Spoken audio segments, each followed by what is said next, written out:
Hello, everybody. My name is Dr. Adam K, aka War of Wrestling, aka the Bulk Man, and today I'm with a special guest, the suicidal, homicidal, genocidal, death-defying Sabu.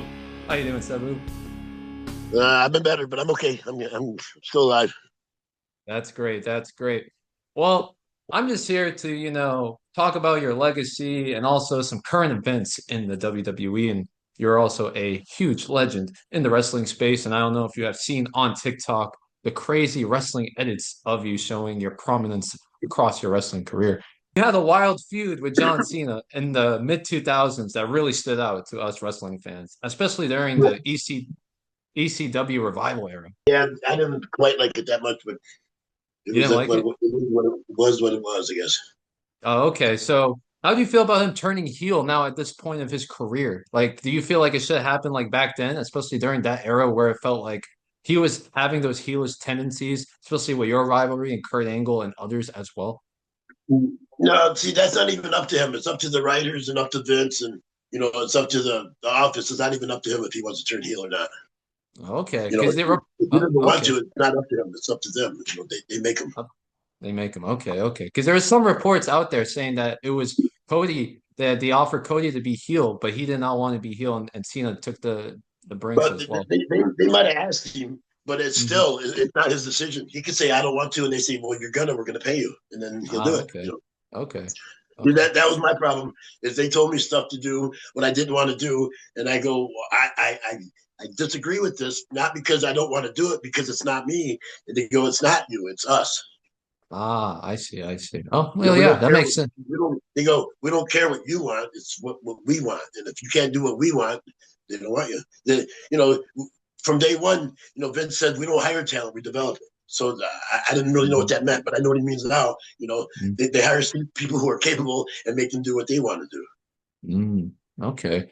Well, yeah, touching base on that, since oh, go But ahead. in some cases, that is better, but not in my case. My case, no one can tell me what to do better than I can. You know, Exactly, which is why you stood out for a lot of wrestling fans and how like a but lot of but people the, see but that the, originality. but the Vince don't want to stand out. He wants you to stand in line. you know. That makes sense. That makes sense because we see it with like many former wrestlers and former gimmicks that really didn't work out. Like with example Cody with Right, Stardust, it was like he didn't really right, want to do that. So it's like right. he had to reconvention. It's hard to be something that you're not, and it's something they want you to be. Especially Yeah. like in my case, I very much disagreed with it. I disagreed with it so much I quit. Well, they quit and fired me at the same time. Mm, that's cool. That's cool. Yeah, I understand because like you rather be more original and you feel like your natural self, and that's how you get over with the Well, fans rather uh, than being something. I'm sorry to cut you off, but I thought they hired me for a 20-year veteran Sabu, not a guy will do what they was told. I thought they hired me to do what I thought was right or the way I Exactly. did it. Yeah. But they didn't want. That wasn't true. They didn't want the way I did it. They wanted Hmm. the way I did it for other guys and not for me. But I just want to give a shout out to SeatGeek for providing the greatest selection of tickets and allowing me to attend this event. Along with, you can guys also attend any event and save that shmoola by using my promo code War of Wrestling. Make sure to use SeatGeek. Use my code War of Wrestling. And hey, you'll be at the event knowing that you save money and have that SeatGeek smile. Thank you guys. Okay. Well, yeah. So touching base on that, like like now we're in a new era of creativity in the WWE with Triple H booking as compared to Vince booking, and I already heard you're like disgruntled about Mr. McMahon and how he did not really. I feel, and even I myself, the fans and other fans have been seeing it through light, like not giving wrestlers a fair chance to succeeding with particular gimmicks and particular matches.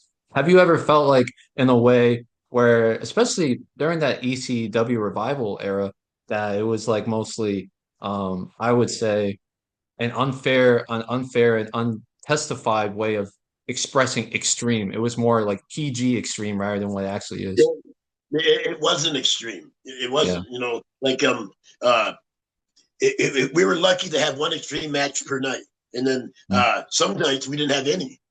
mm, Like we were, I wrestled Test a bunch of times, and some were hardcore, some wasn't, and most of the time I couldn't break a table, other people could, Okay. and use prayers and stuff. Other guys could, but that was rare too. They didn't do it that often on TV. It looks like they did it all the time, but they didn't. When you had house shows, it was rare that we had a hardcore match. Rare, Yeah. and the fans were pissed, and so were we, especially me and Van Dam. People were chanting our name all night, saying table, table, table, and we get out there, we don't give them shit. We just give them a regular match, not by our choice because that's by their choice.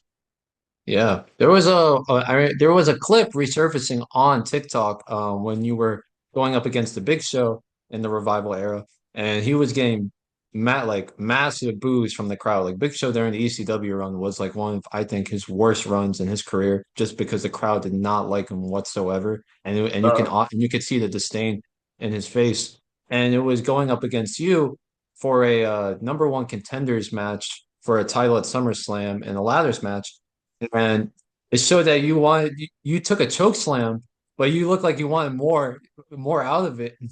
And since you were already restricted with the extremeness, you used the clipboard to use that as a weapon for your choke slam. So was that like your way of expressing yourself, like saying, I'm just gonna do as much as I can with like as less ingredients I'm able to like attain for this match. I'm just gonna make something like whatever I can to show the real Sabu out Yeah. of this.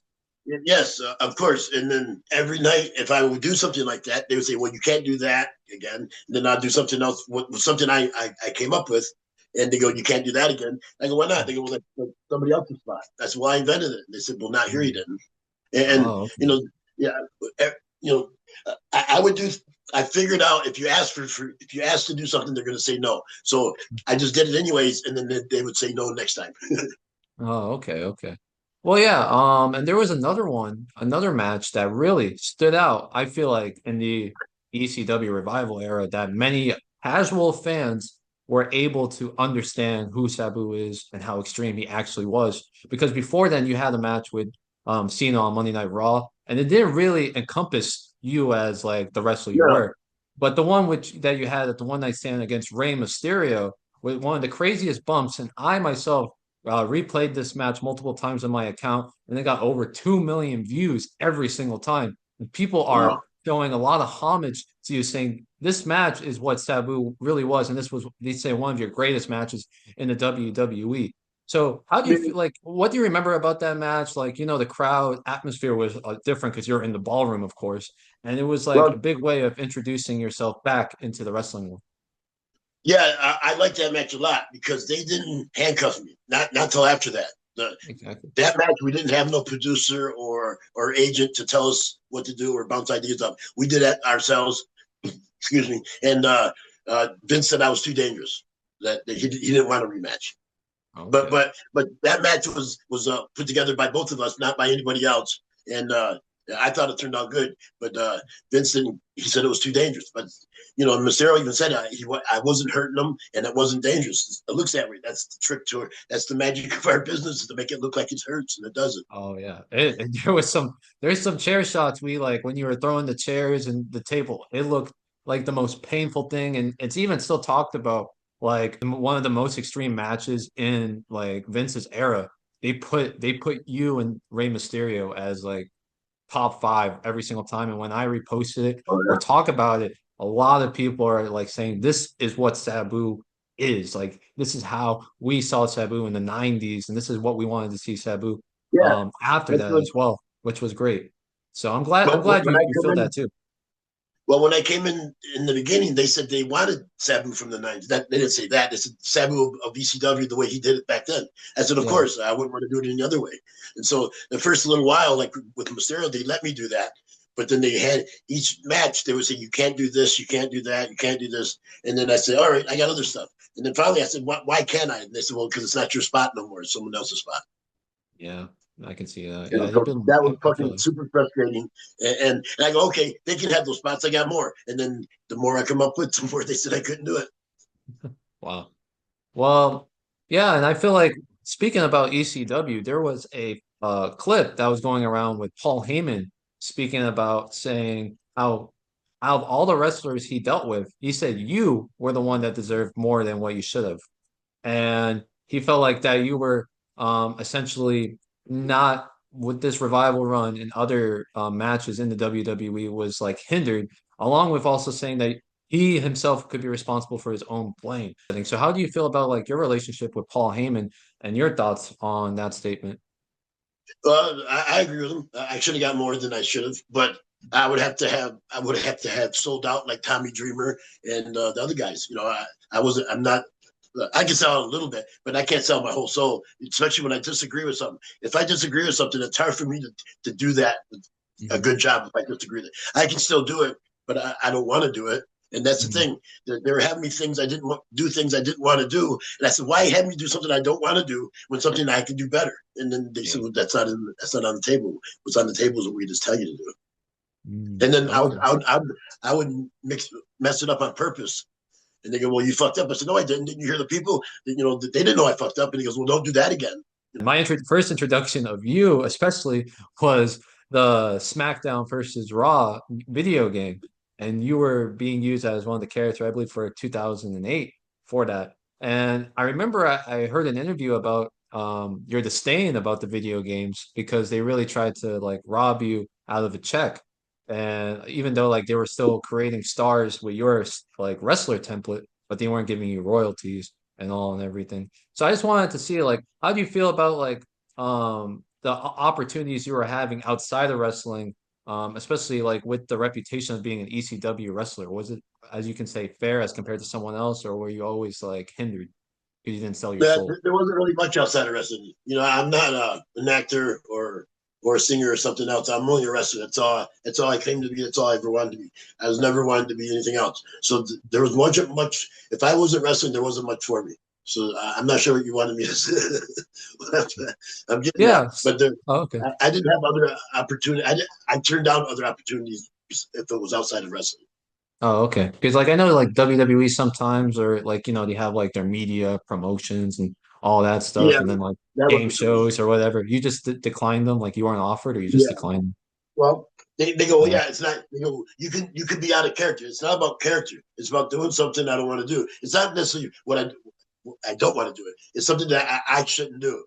mhm. I'm exposing myself too much. It takes away the mystique about me, especially when they try to make me talk. It takes away, some people think I can't talk or don't speak English. Not true. I just refuse to speak on I camera remember or I remember that, yeah.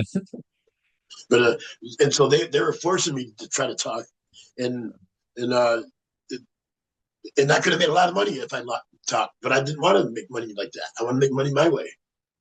Yeah. Oh, well, that makes sense. I feel like that's what helped you, still I keep mean, a humble if name. you get a painter and they go, okay, what you do is great, but we want you to paint something you're not good at. Well, fuck, I don't want to do that. I don't want to do Yeah. something I'm not good at. Yeah, I can see that. Yeah, I understand because you can see clearly like when wrestlers, are pushed out of their zone, like especially last Friday night SmackDown. I don't know if you saw it. There was Charlotte Flair and Tiffany Stratton. It's all making waves around the internet because because Charlotte was the baby face, but the crowd was hating on her and she could not put out a decent promo and they went off the script and it was ugly and everyone was going around it. So they were showing like how everyone's saying particular wrestlers really can't handle that spotlight when it's there, which is why some of them, sink or swim basically for that. Yeah, And so I understand from that point and how that perspective is greatly enhanced. I Well, mean, my final, okay, yeah, go ahead, sir. well, I figured they would, 70 man came to me with this long ass script, and I said, I can't do this. She goes, well, try it. So I read it. She goes, it sounds like you're reading it. And I said, I am reading. I don't know these words. I can't even memorize them. And then she goes, I go, I got an idea. So I read I act like I was reading the script on camera. Then I tear it up and walk away. And I go, how's that? And she goes, what was that? I said, that shows that, I'm not following your rules. I'm doing it my way, Sabu's way, no script. It'll work, of course. And then she goes, Yeah, of no, course. do it my way again. And I said, I'll be right back. And then I left and they fired me. And I go, well, I figured they're going to say, well, he can't talk very good, but at least he can wrestle. She said, if he can't talk, he can't wrestle. Yeah, I can see That don't that. make sense. Wrestling's first. If you can wrestle, the other stuff is okay. But if the other stuff is first, wrestling is not okay. Wrestling has to be good, or the other stuff don't mean nothing. Yeah, I too. There's many because now wrestling is more, especially WWE, it's an entertainment space more than actually a wrestling space. It's more like a soap opera and Yeah, but storyline based. entertainment, wrestling Yeah. entertainment, not verbal entertainment. Yeah, I there know, is a not lot of verbal. but that Exactly. wasn't me. That's not what people paid to watch for me. I know. They paid to watch my action, not my words. I know. But recently too, it's like there's the product, SmackDown and Raw has been more talkative than actual wrestling matches, which has been crazy, Yeah. which is, See, that's why I don't watch wrestling that much anymore. mm, When there's a promo on or something like that, I change the channel. Then sometimes I forget to come back to it, and I forget whatever's going to be next because the talking bores me so much. It's not what I want to watch. I want to watch wrestling. I want to watch action. yeah. Here's my final question for you, Sabu. So thank you so much for allowing me to have this time. I just wanted to say for anyone, because all my millions of viewers really want to be wrestlers eventually. Some of them always want to be in the wrestling space, or some of them trying to aspire to be, an indie wrestler or maybe hit the big time. Uh, What's some advice you can give to anyone watching that wants to be in the wrestling industry Well, to be I successful? really can't say much what anybody's going to remember other than, you got to be in shape, of course. But, Yeah. I never, well, when I became about 15 years old, I stopped watching wrestling. I started studying it, where I watch how the guys, not the moves, how they got to the moves and how they reacted between the moves and, made their character. Not their character like a road dog or something. Their character as in their wrestling character, their presence. So I was watching that, and then not watching, studying that. So I don't watch wrestling for the promos, or for the finish, for the who wins and loses. I watch how they do it, and the finer points of where they put their hands when they do certain things, or how they adjust their feet. It's more than just a suplex or a body slam. If you watch Randy Savage, his body slam is different than anybody else's. It's just a body slam, but it's still the way he does it. Mhm. Yes, exactly, exactly. And for that, I studied that stuff to try to make my body slam different. Not necessarily Okay. body slam, but whatever I did different. Even though it's the same move you do, the way I do it becomes mine. Okay. Yeah. I mean, you add some element of, character even to regular moves. I can see that. Yeah, yeah. Okay. We all do the same shit. Nobody steals from anybody. We all do the same shit. It's just who does it different, who and how they do it. Exactly. And that and I can do it like you, but I don't want to do it like you. I want to do it like me, what no one else does. Exactly. Exactly. Okay. Well, that was great, Sabu. Thank you so much for being on the podcast and a great way of interviewing a wrestling legend. Many people around here, especially in my space, really adore ECW, and there's a lot of hardcore legends. So this was a great treat for them, and also making sure to see how Sabu is and how he feels about the current state of wrestling and his previous history. I got a big match coming April 18th here in Las Vegas against Joey Janela, and they think it's my last match, but it's not. It's my last match if I lose. If I win, I'm not. I'm going to keep going until I lose. Oh, okay, okay. Where do we find the tickets it could be my last match, but I'm not. It's not going to be. I guarantee you I'm not going to lose. for this match? Where would it be? Like what arena? What Well, center? it's GCW Game Changer Wrestling, and it's going to be in Okay, Las Vegas during WrestleMania weekend on the okay, 18th. okay, It's Palm. It's already okay. sold Oh, out, but sold out. if you're somebody I know, I'll get you.